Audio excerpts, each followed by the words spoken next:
Coming out of a narcissistic relationship can feel very much like your world has been turned upside down. And grief is a huge part of that healing process, though it often shows up in very messy and confusing ways. And it's not very linear. Recovery is very cyclical. You think that you've managed one stage and suddenly you find yourself back at that stage. And that's just a perfecting, like a polishing, making sure that you are completely past that lesson. So let's go through the stages of recovery in narcissistic abuse.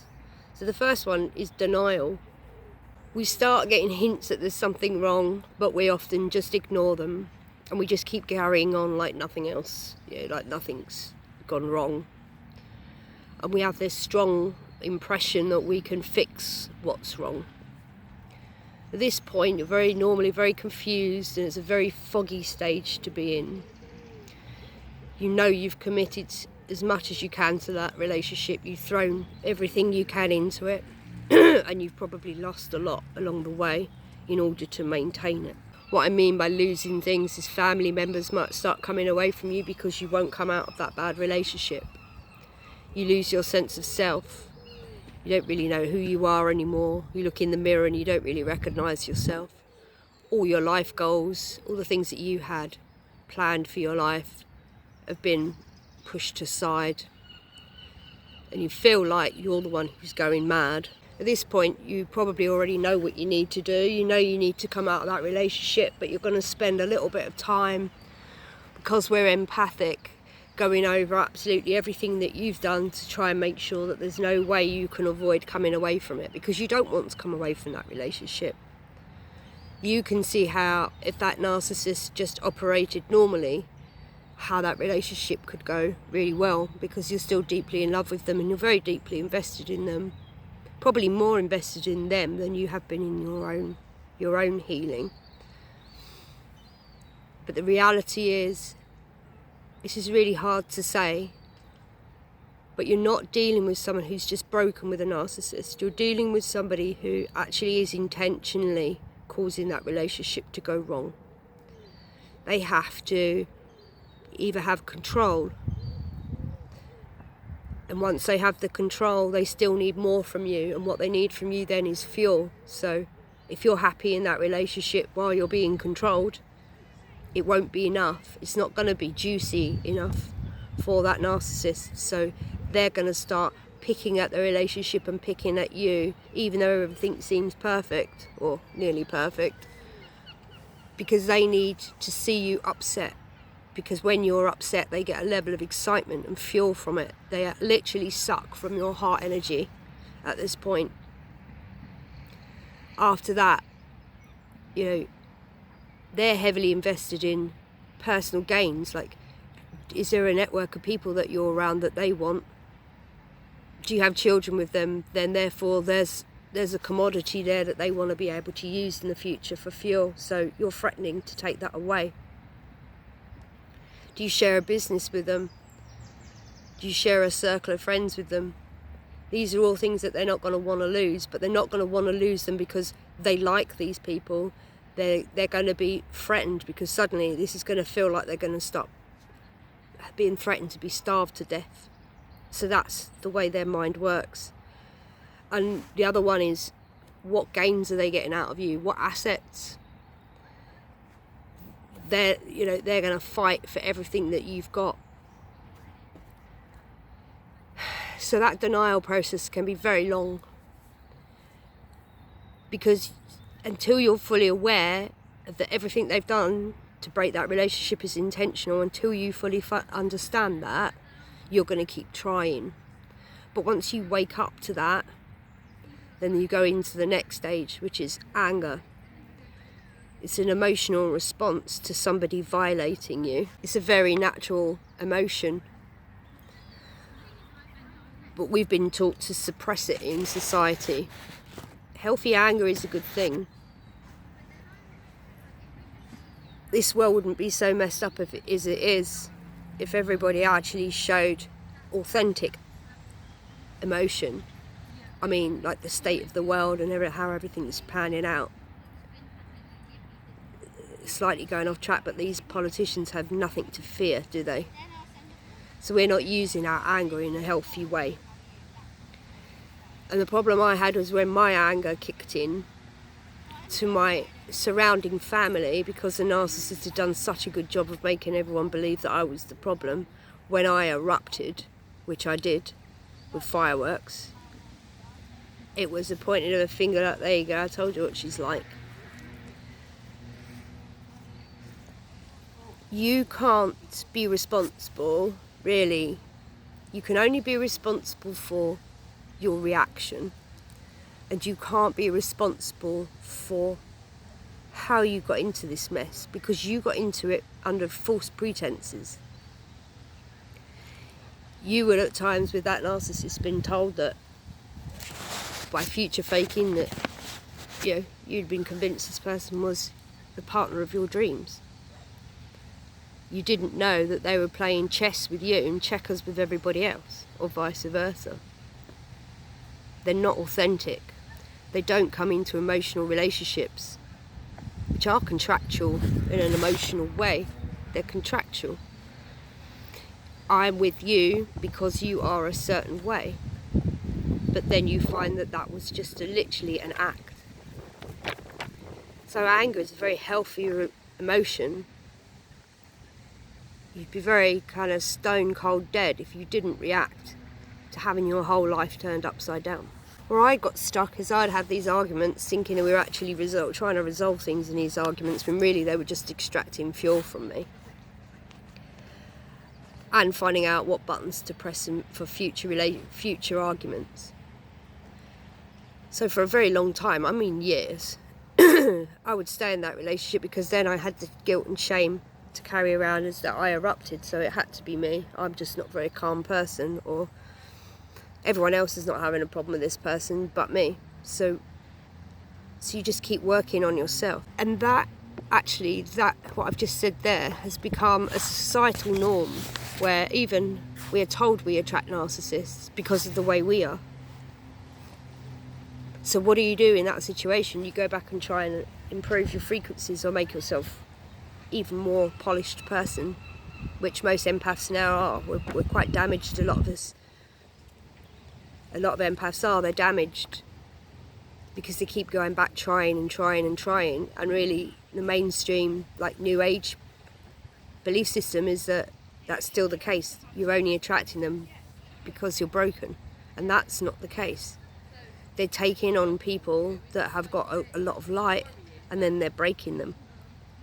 So be careful when you think that you're just attracting them. You are going to attract them just because you're an empath. You're not attracting them because of the fact that you're broken, because there's plenty of broken people in this world that don't attract narcissists, and there's plenty of unbroken people who attract narcissists just because they're humanitarian and things like that. So be careful of that. Oh, I have to keep working on myself and then I won't attract narcissists, because that's exactly why you're in this mess to begin with. So you're going to be angry at this stage because there's going to be a lot of accusations being thrown around. There'll be a lot of gaslighting. Other people will be brought into like your family. Everyone's taking sides. No one's listening to each other. You know how it goes. Unaided without things like yoga, meditation, breath work, inner child work, identity shift work, all the things that I put in my course. Without them, holding your ground calmly in a situation like that is going to be very challenging, and you're going to erupt, and you're not really going to have much control over that. If you can make your way to my course or reach out to me about this, I'll give you some more information. You've got to find a way of having the most stable emotions, because what's going to be of benefit to you in this stage is that you remain very calm, and that proves the narcissist wrong. No reaction, poker face to absolutely everything that they do and say. And then if you need to take people quietly aside to give your version of the story, do that, because that's one thing I didn't do with my family. Is no one ever, to this day, there's many people that have never heard my version of events or my upbringing. I think it's good to dismiss people that do not come to you for your version of events first, and that just literally take somebody else's word for it.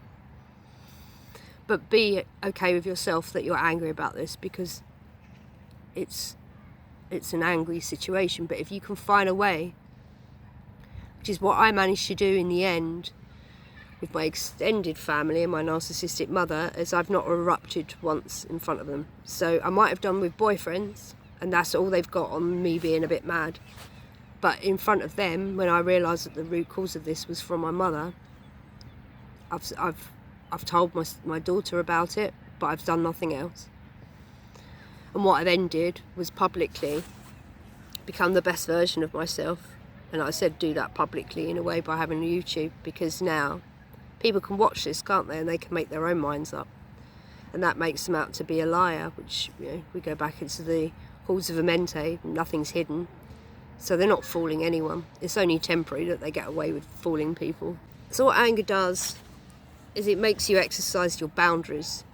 You may have to be doing this in a very supercharged way, as in anger, but it does make you process what's right and what's wrong. For a narcissistic relationship, that's one thing that you will get from this, is that you will really, for the first time ever, start going, hey, that's not right. And you know, your standards start to be brought to the forefront. Stage 3 is when you're angry. And then you go into this bargaining stage where you're challenging this narcissist and you're really trying to enforce what's right for you and what's wrong. And they're listening, but nothing's really changing. And you're giving them an ultimatum: if you don't sort yourself out, I'm leaving. And I bet you've said this 100 times and nothing ever changes. And that's the thing, is they know from the very first time that you said it and you didn't leave, that you're not likely to leave. So stage 3 is bargaining. You're still trying to work on yourself. You think if you try and fix things, if you don't say anything, then if you just let them get away with that behaviour and don't say anything, then things will get better. That again actually makes the narcissist worse. As soon as you start to become malleable to their way, their behaviour, they know that they've got control over you and that you're even considering changing your behaviour to meet them. And that's seen as weakness in their eyes. That isn't seen as you doing something admirable for the relationship and working on it. The minute that you look like you're working on that relationship and you're trying to improve situations, that's seen as a weakness in their eyes, and they're going to get worse. The next stage is anxiety and depression. This is when grief really sets in, and sadness. Sadness comes in waves, sometimes gentle, sometimes overwhelming.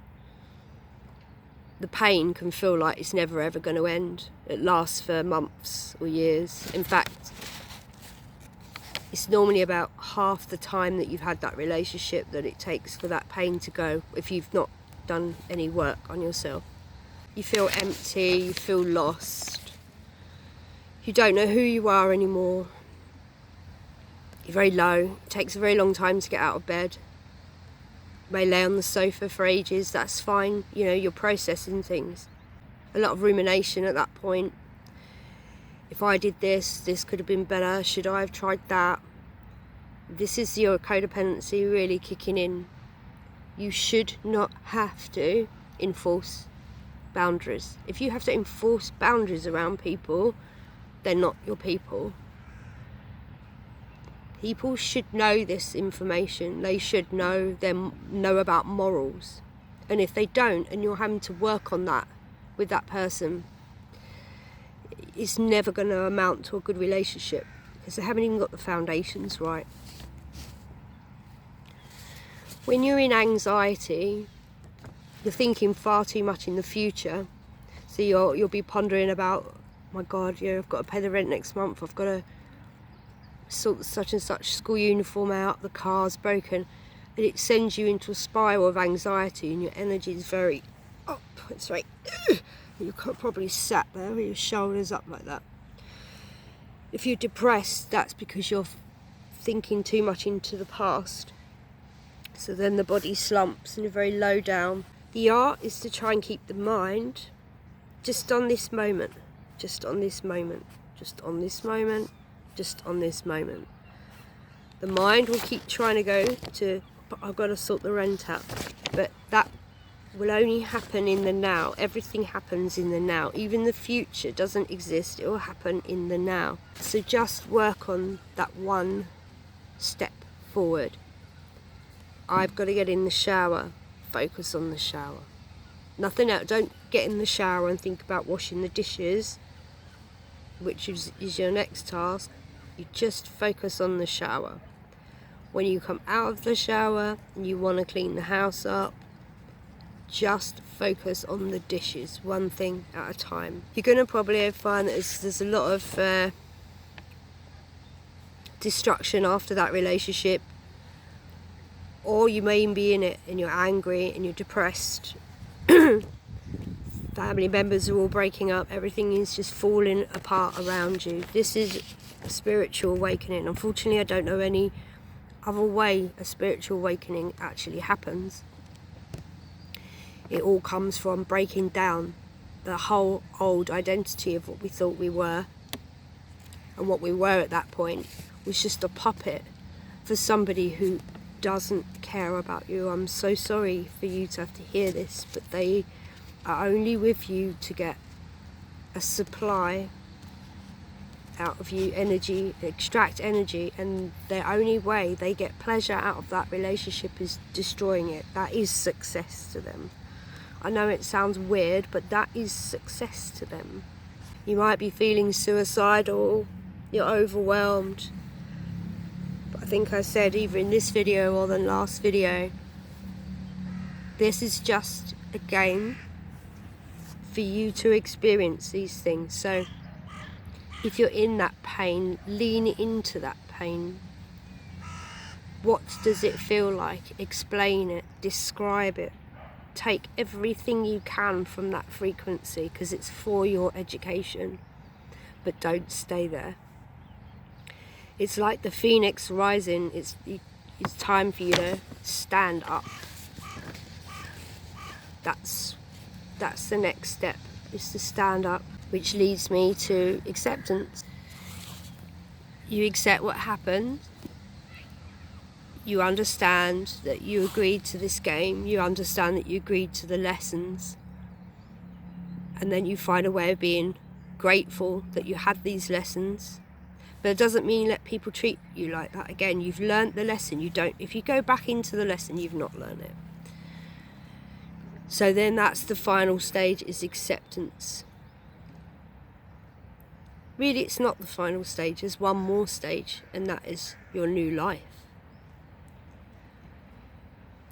Once you accept the lesson, you extract the value and information from that lesson. And it's time to build a new life for yourself.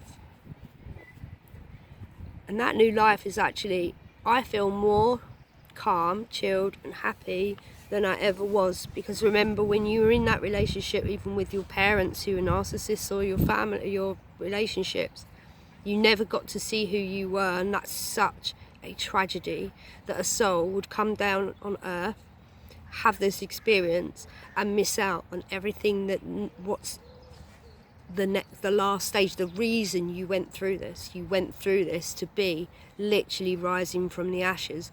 You wanted to be brought down to your knees and then getting up, and your journey uphill now to where you want to be is that new chapter.